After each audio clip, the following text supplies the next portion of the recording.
మహాలక్ష్మి టీచర్ను ప్రశ్నిస్తూ ఉంటుంది. నీకు సుమతికి ఏంటి సంబంధం?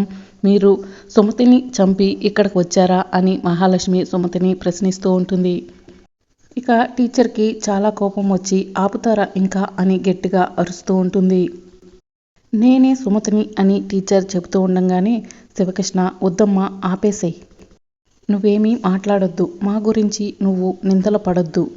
ఒకసారి నువ్వు మా వల్ల అవమానపడ్డావు, అప్పుడు సీత గురించి మళ్ళీ ఈ ఇంట్లో నా వల్ల అవమానపడితే తట్టుకోలేనమ్మా అని శివకృష్ణ చెప్తూ ఉంటాడు. ఇక అప్పుడు టీచర్ మాట్లాడడం ఆపేస్తుంది. ఇక శివకృష్ణ అంటూ ఉంటాడు, బావా నువ్వు ఇప్పుడు అన్నావు కదా ఇలాంటి అన్నయ్య ఉండకూడదని.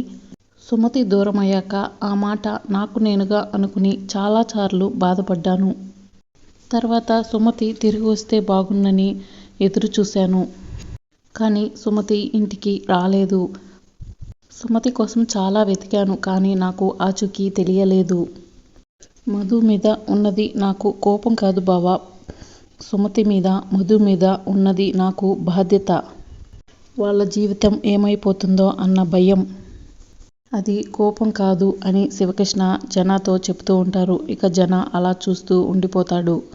అన్నయ్యకైనా తండ్రికైనా ఆడపిల్ల మీద ఉండేది కోపం కాదు బావా, బాధ్యత.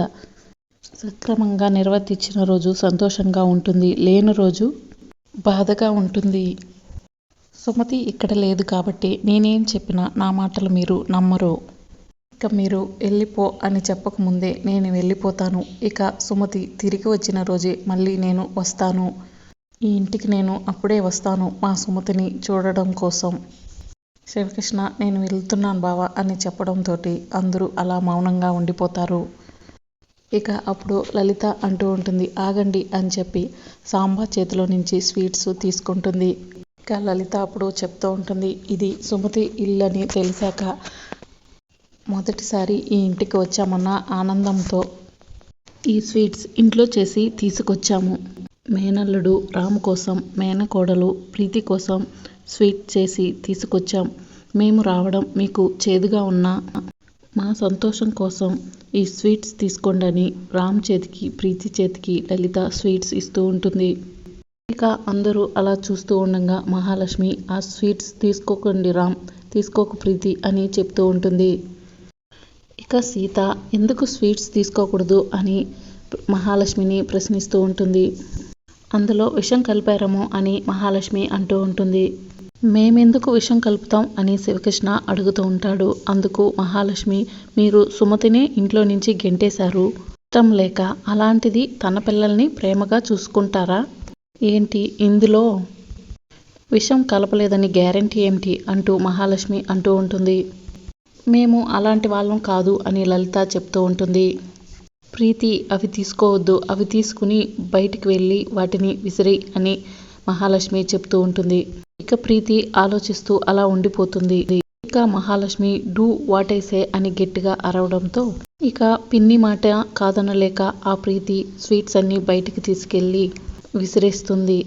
ఇక సీత చాలా బాధపడుతూ, మీకు మనస్సాక్షి అనేది ఉందా అత్తయ్య అని మహాలక్ష్మిని అడుగుతూ ఉంటుంది. ఇక మహాలక్ష్మి జనతో ఇలా అంటూ ఉంటుంది, జన నువ్వు వీళ్ళ మాటల్ని నమ్మొద్దు, ఇంకా వీళ్ళ మాటలే నమ్ముతూ ఉంటావా? సీత వాళ్ళని ఇంకా నేను మెడబట్టి బయటకు గెంటేయలేదు, అందుకు సంతోషించు అని మహాలక్ష్మి అనడంతో సీత చాలా బాధపడుతూ ఉంటుంది. ఇక శివకృష్ణ లలిత ఇద్దరు కూడా కన్నీళ్లు పెట్టుకుని బాధపడుతూ ఉంటారు.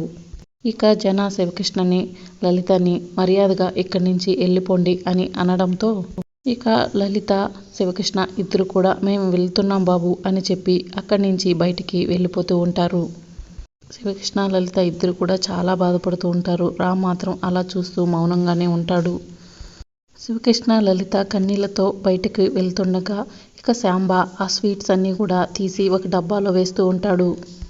రామ్, సీత, టీచర్ ముగ్గురు కూడా వచ్చి ఇక సీత నాన్న అని పిలుస్తూ ఉంటుంది. నా వల్ల మీకు ఇంత అవమానం, నేను ఆపలేకపోయాను అని బాధగా సీత శివకృష్ణతో చెప్తూ ఉంటుంది. ఇందులో నీ తప్పేమీ లేదు అని శివకృష్ణ అంటూ ఉంటాడు. సారీ మామయ్య అని రామ్ అనడంతో నీ తప్పు కూడా ఏం లేదు బాబు అని శివకృష్ణ అంటూ ఉంటాడు. ఇదంతా సుమతి వల్లే అని శివకృష్ణ అంటాడు. అదేంటి నాన్న అని సీత అడుగుతూ ఉంటే, అవునమ్మా, సుమతి ఉండుంటే ఇలా జరిగేది కాదు కదా అని శివకృష్ణ అంటూ ఉంటాడు. సుమతి మా ఇంటికి వచ్చింది కానీ ఇక్కడికి ఎందుకు రాలేదు? తనే గనక ఉండి ఉంటే అన్ని నిజాలు చెప్పు ఉండేది, ఇంత జరిగి ఉండేది కాదు అని శివకృష్ణ అనడంతో వెనకాలనే టీచర్ వచ్చి, మీరు మహాలక్ష్మిని నిలదీయొచ్చు కదా, మీరు ఆయన కాలర్ పట్టుకుని అడగొచ్చు కదా, మా సుమతిని ఎందుకు పెళ్లి చేసుకున్నారు, కనీసం చేసుకున్నట్టు ఎందుకు చెప్పలేదు అని అడగొచ్చు కదా, మహాలక్ష్మిని నిలదీయొచ్చు కదా, సుమతి స్థానంలో ఉండవు, నీకు మాట్లాడడానికి అర్హత లేదు అని అడిగి ఉంటే ఇదంతా జరిగేది కాదు కదా అని టీచర్ శివకృష్ణతో అనడంతో, సుమతి ఇక్కడ లేదు కదమ్మా, నేనేం చెప్పినా వాళ్ళు నమ్మరు, అసలు సుమతి ఎందుకు ఇక్కడికి రాలేదు, ఎందుకు ఎక్కడ ఉందని చెప్పటం లేదు అని శివకృష్ణ బాధగా చెప్తూ ఉంటాడు. ఇక అప్పుడు టీచర్ అంటూ ఉంటుంది, ఏదో ఒకరోజు ఖచ్చితంగా సుమతి ఇక్కడికి వస్తుంది, నేను చెప్తున్నాను కదా, ఖచ్చితంగా వస్తుంది, నిజాలన్నీ అందరికీ తెలుస్తాయి, అప్పుడు మీరు నిలదీయడానికి ఉంటుంది అని టీచర్ చెప్పడంతో, మీ మాటలు వింటుంటే మా సుమతి మాట్లాడినట్టే ఉంది అని లలిత అంటూ ఉంటుంది. ఇక మేము వెళ్ళొస్తాం అని అంటూ ఉంటారు. ఇక సాంబ ఈ స్వీట్స్ అన్నీ ఏం చేయమంటారు అని అడుగుతూ ఉంటారు. అందులో విషం కలపలేదని నువ్వు నమ్మితే ఇంటికి తీసుకెళ్ళి నీ భార్య పిల్లలకి పెట్టి సాంబ అని శివకృష్ణ అక్కడి నుంచి వెళ్తూ ఉంటారు. ఇక మహాలక్ష్మి జనాతో ఇలా చెప్తూ ఉంటుంది, శభాష్ జన, నువ్వు కరెక్ట్గా నేను చెప్పినట్లే మాట్లాడావు, నువ్వు ఎక్కడ ఆ శివకృష్ణ మాటలకి లొంగేస్తావో నమ్మేస్తావో అని చాలా భయపడ్డాను జన అని మహాలక్ష్మి అంటూ ఉంటుంది. నువ్వు నాకు ముందుగానే శివకృష్ణ గురించి చెప్పావు కాబట్టి సరిపోయింది మహా, లేకపోతే శివకృష్ణ ఇంత పని చేశాడని నాకు తెలియదు అని జనార్దన్ మహాలక్ష్మి మాట్లాడుకుంటూ ఉండంగానే సీత గది బయట నిల్చుకుని మహాలక్ష్మి జనార్దన్ మాట్లాడుకునే మాటలు వింటూ ఉంటుంది. శివకృష్ణ అంత మంచివాడు కాదని నాకు తెలియదు మహా, నువ్వు చెప్తేనే తెలిసింది అని జనార్దన్ అంటూ ఉంటాడు. సుమతి పెళ్ళైనాక శివకృష్ణ ఇంటికి వెళితే ఇంటికి రానివ్వలేదు, గొంతు పట్టుకుని చంపేసేంత ప్రయత్నం చేశాడని నువ్వు చెప్పితే తప్ప నాకు తెలియలేదు. అవును జన, సుమతి నాతో చెప్పుకుని చాలా బాధపడిందని మహాలక్ష్మి జనార్దన్కి చెప్తూ ఉంటుంది. ఇక సీత చాటుగా వింటూ మనసులో అనుకుంటూ ఉంటుంది, ఇంత దుర్మార్గంగా ఆలోచిస్తున్నావా, మామయ్యకు నూరు పోస్తున్నావా అని చెప్పి సీత మనసులో అనుకుంటూ ఉంటుంది. మహాలక్ష్మి జనాతో, నాకొక సందేహం జన, అసలు శివకృష్ణే సుమతిని చంపేశాడేమో అని నాకు అనుమానం, ఇష్టం లేకుండా పెళ్లి చేసుకుందని ఏదైనా చేశాడేమో అని మనకు తెలియదు కదా, అసలు నిజంగానే శివకృష్ణ సుమతిని అక్కడికి రప్పించి చంపేశాడేమో అని మహాలక్ష్మి జనార్దన్కు అనుమానంగా చెప్తూ ఉంటుంది. ఇదే గనక నిజమైతే గనక శివకృష్ణని నేను చంపేస్తాను అని జనార్దన్ అంటూ ఉంటాడు. ఇంత దుర్మార్గంగా ఎలా ఆలోచిస్తున్నావు అత్తా నువ్వు అని సీత అనుకుంటూ బాధపడుతూ ఉంటుంది. సుమతి చనిపోయిందన్న నిందని శివకృష్ణ పైన వేసేస్తాను, ఎట్టి పరిస్థితుల్లోనూ సుమతిని ఇంటికి రానివ్వను అని చెప్పి మహాలక్ష్మి అనుకుంటూ ఉంటుంది. నేనే చంపేస్తాను అని మహాలక్ష్మి అనుకుంటుంది. చెప్తానత్తా, చెప్తాను, నీ సంగతి చెప్తానని సీత మనసులో అనుకుంటూ ఉంటుంది. ఇంకా మధుమిత జలజ బట్టలు మడత పెడుతూ ఉంటుంది.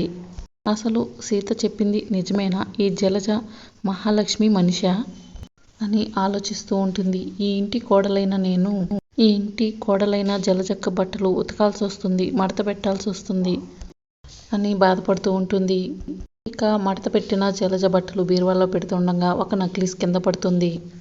ఇక ఆ నక్లీస్ తీసి మధుమిత చూస్తూ, ఇంత కాస్ట్లీ నక్లీస్ ఎక్కడిది, ఇలాంటి కాస్ట్లీవి మహాలక్ష్మి గారి ఇంట్లోనే ఉంటాయి అని మధుమిత అనుకుంటూ ఉండగా జలజ అక్కడికి వస్తుంది. ఇక జలజ మనసులో అనుమానం వచ్చిందా ఏంటి అని కంగారు పడుతూ ఉంటుంది.